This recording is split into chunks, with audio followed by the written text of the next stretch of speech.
Hello students. इस video में आज हम बात करने वाले हैं ट्राइंगल और उससे रिलेटेड कुछ प्रॉपर्टीज़ की। तो सबसे पहले जानते हैं कि हमारा ट्राइंगल होता क्या है। जैसे कि डेफिनेशन दी हुई है triangle, A triangle is a close figure formed by 3 line segments. जो ट्राइंगल है वो एक क्लोज फिगर है जो बनी हुई है हमारी 3 लाइन सेगमेंट्स से। जैसे कि हम उसके लिए एग्जांपल ले सकते हैं ट्राइंगल किसी भी तरीके का।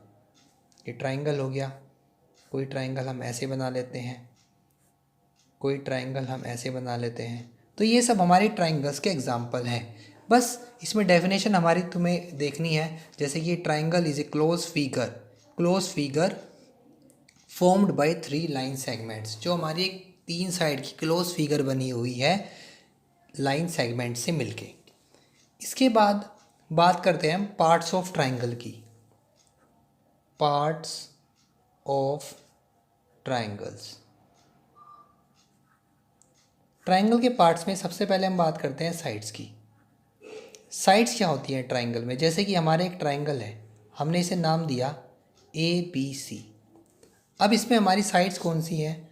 जैसे AB, BC, AC। ये सब हमारी क्या है? लाइन सेगमेंट्स हैं। उसके बाद बात करते हैं एंगल्स की। इसके अंदर एंगल्स क्या है हमारे? जैसे कि angle A, angle B, angle C। Angle A, angle B, angle C। उसके बाद है हमारा वर्टिसिस। वर्टिसिस मतलब कॉर्नर पॉइंट। जैसे कि ये जो पॉइंट है, कॉर्नर पॉइंट A है, B है और C है, इन्हें हम वर्टिसिस बोलते हैं। इसके बाद हमारा अगला टॉपिक आता है इसमें मीडियन। मीडियन क्या होता है? मीडियन एक ऐसी लाइन होती है जो किसी भी ट्राइंगल को 2 इक्वल पार्ट्स में डिवाइड करती है। जैसे कि हमने एक ट्राइंगल लिया, जिसमें हमने ये लाइन बना ली एक वर्टेक्स से, ये हमारी मीडियन है। अगर हम नाम देते हैं ट्राइंगल को ABC, इस पॉइंट को मान लीजिए P।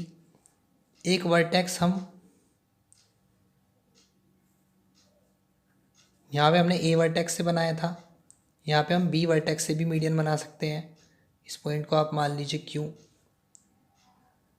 अब की बार हम वर्टेक्स चेंज भी कर सकते हैं। यहाँ पे हम वर्टेक्स ले लेते हैं, इसमें क्या C। ये हमारी मीडियन बन गई इस पॉइंट पर। इस पॉइंट को नाम दे लीजिए R। तो AP, BQ and CR, these are the median of triangle ABC। Median को हम कहते हैं जो हमारी किसी भी ट्राइंगल को 2 इक्वल पार्ट्स में डिवाइड करती है, उसे हम बोलते हैं मीडियन। इसके बाद हम बात करते हैं एल्टीट्यूड की।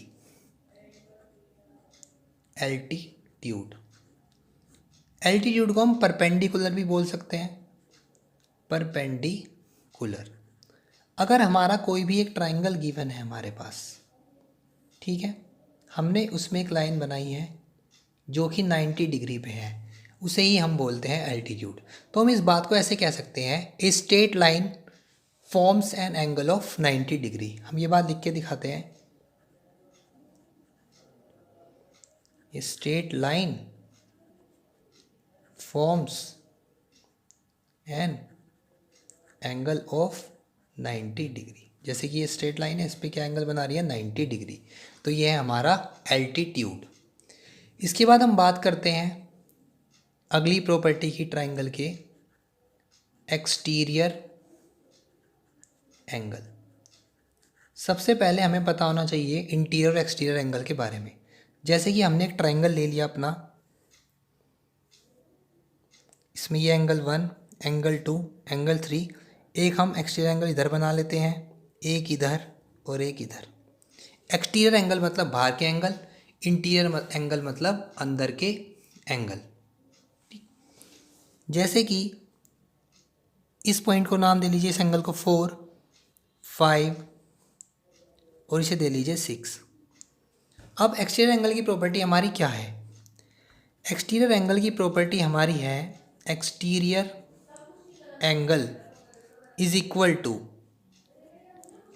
सम ऑफ 2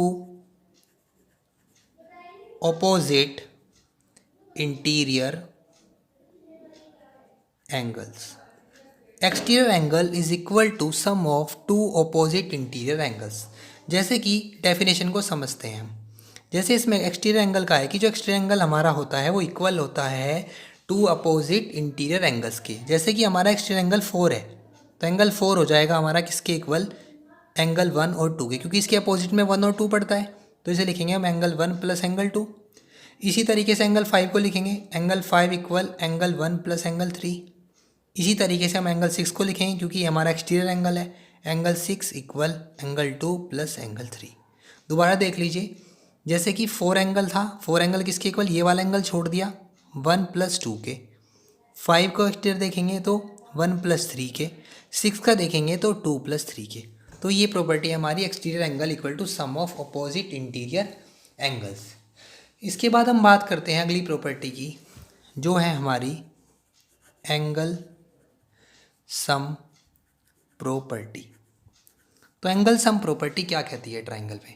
एंगल सम प्रॉपर्टी कहती है कि अगर हमारा एक कोई ट्राइंगल है, किसी भी तरह का हमारा ट्राइंगल हो सकता है, तो जब भी हम किसी ट्राइंगल की बात करते हैं, अगर उसमें हमें पता है कि 3 एंगल्स होते हैं तो हमेशा हमारा जो 3 एंगल्स का सम होता है वो 180 डिग्री के इक्वल ही होगा। जब भी हमारा ये ट्राइंगल फॉर्म हो सकता है, अदरवाइज़ हमारा ये ट्राइंगल फॉर्म नहीं हो सकता। तो इसमें प्रॉपर्टी में कहा है कि the sum of all the angles of triangle is always 180 degree. This is the property of angle sum property. इसके बाद हम बात करते हैं टाइप्स ऑफ ट्राइंगल्स की। टाइप्स ऑफ ट्राइंगल्स, जैसे कि हमारे ट्राइंगल कई टाइप्स के होते हैं। सबसे पहले हम बात करते हैं इक्विलेटरल ट्राइंगल। इक्विलेटरल ट्राइंगल, तो जानते हैं कि हमारा इक्विलेटरल ट्राइंगल होता क्या है। इक्विलेटरल ट्राइंगल हमारा जो होता है उसमें हमारी ऑल 3 साइड्स आर इक्वल। पहली चीज़ है इसमें ऑल साइड्स आर इक्वल। इसमें हमारी तीनों साइड्स क्या होती हैं, इक्वल। ये साइड, ये साइड, ये साइड, तीनों साइड आपस में equal. All angles are equal. ये प्रॉपर्टी हमारी इक्विलेटर ट्राइंगल की। इक्विलेटर ट्राइंगल हमारा वो ट्राइंगल जिसमें हमारी तीनों साइड्स इक्वल और तीनों एंगल इक्वल। और इसमें यह भी ध्यान रखना है कि इसमें हमारे ईच एंगल जो होता है वो 60-60 का होता है। Each angle measure 60 degree. जब ही हमारा ये ट्राइंगल फॉर्म होगा, अदरवाइज ट्राइंगल फॉर्म नहीं होगा। आप इसमें एंगल सम प्रॉपर्टी लगा के देखेंगे तो हमारे एंगल, तीनों एंगल का सम कितना आ जाएगा, 180 डिग्री। इसके बाद अगले टाइप की बात करते हैं। अगला टाइप है हमारा आइसोसेलेस ट्राइंगल। तो आइसोसेलेस ट्राइंगल होता क्या है? आइसोसेलेस ट्राइंगल में हमारी 2 साइड्स इक्वल होती हैं। आइसोसेलेस ट्राइंगल में हमारी क्या होती हैं, 2 sides are equal. 2 sides are equal और 2 एंगल्स आर इक्वल। जोन सी साइड इक्वल होती हैं उसके बेस एंगल्स क्या होते हैं हमारे, इक्वल। मतलब ये साइड इक्वल तो ये दोनों एंगल इक्वल। अगर हम ट्राइंगल में ये साइड्स इक्वल कर रहे हैं तो ये वाले एंगल इक्वल, ठीक है। और अगर हम किसी ट्राइंगल में ये साइड्स इक्वल कर रहे हैं तो उसके ये वाले एंगल इक्वल। ये प्रॉपर्टी है हमारी आइसोसेलेस ट्राइंगल की। इसके बाद हम बात करते हैं स्केलन ट्राइंगल की। स्केलन ट्राइंगल, स्केलन ट्राइंगल हमारा वो ट्राइंगल होता है जिसकी तीनों साइड्स हमारी अनइक्वल होती हैं। ये साइड अलग, ये अलग और ये अलग। इसी तरीके से हमारा ये एंगल अलग, ये वाला एंगल अलग और ये वाला एंगल भी अलग, बिल्कुल। लेकिन इनके होने के बाद भी हमें इसमें एक बात ध्यान रखनी है कि हमेशा जब भी हमारा ट्राइंगल फॉर्म होगा तो उसके तीनों एंगल्स का सम 180 डिग्री ही होगा, जो कि हमने एंगल सम प्रॉपर्टी में पहले से ही पढ़ लिया है। एक प्रॉपर्टी और है हमारी ट्राइंगल से रिलेटेड, वो भी आपको समझ लेनी चाहिए। वो जो प्रॉपर्टी है वो हमारी बेस्ड है साइड से, कि अगर हमारा, ये तो बात करी हमने एंगल और साइड्स की। अगर एक प्रॉपर्टी ये है कि हमारा कोई भी अगर ट्राइंगल है उसकी हमें साइड्स दी है, हमेशा उसकी 2 साइड्स का सम तीसरी साइड से ग्रेटर होना चाहिए जब ही हमारा ट्राइंगल फॉर्म होगा। जैसे कि एग्जाम्पल के तौर पे A B plus B C is greater than A C. इसका मतलब है कि जब भी हम ट्राइंगल की टू साइड्स का सम करते हैं, अगर वो हमारा थर्ड साइड से ग्रेटर आ रहा है तभी हमारा ट्राइंगल फॉर्म हो सकता है, अदरवाइज हमारा ट्राइंगल फॉर्म नहीं होगा। इसी तरीके से A B plus B C is greater than A C. अब हम करेंगे B C plus A C is greater than A B. एक बचा, क्या लिखेंगे उसे, A B plus A C is greater than B C. अगर ये तीनों कंडीशन हमारी किसी भी ट्राइंगल में फॉलो होती हैं तो ये हमारा ट्राइंगल फॉर्म होगा, अदरवाइज हमारा ये ट्राइंगल फॉर्म नहीं होगा। इसके बाद हम अपनी अगली प्रॉपर्टी की बात करते हैं, जो है हमारी राइट एंगल ट्राइंगल। तो राइट एंगल ट्राइंगल क्या होता है? राइट एंगल ट्राइंगल वो होता है कि जिसमें हमारा एक एंगल 90 डिग्री का होता है। कोई भी हमारा एक एंगल क्या होगा, 90 डिग्री का होगा। अब अगर हमारा कोई भी राइट एंगल होगा, इसके अंदर हमारी प्रॉपर्टी लगती है एक पाइथागोरस थ्योरम, हम वो भी समझ लेते हैं यहाँ पे, पाइथागोरस थ्योरम। तो पाइथागोरस थ्योरम क्या कहती है? पाइथागोरस थ्योरम हमारी कहती है कि अगर कोई भी हमारा एक राइट एंगल ट्राइंगल है, जो हमारी पाइथागोरस थ्योरम होगी वो हमेशा राइट एंगल ट्राइंगल में ही अप्लाई होगी।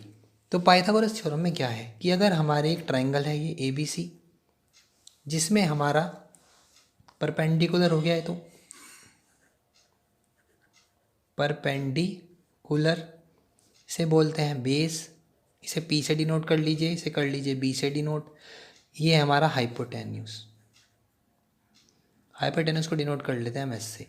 तो जब भी हमारी पाइथागोरस थ्योरम होगी तो पाइथागोरस थ्योरम क्या कहती है कि जो हमारा हाइपोटेन्यूस का स्क्वायर होता है वो होता है परपेंडिकुलर स्क्वायर प्लस बेस के स्क्वायर के।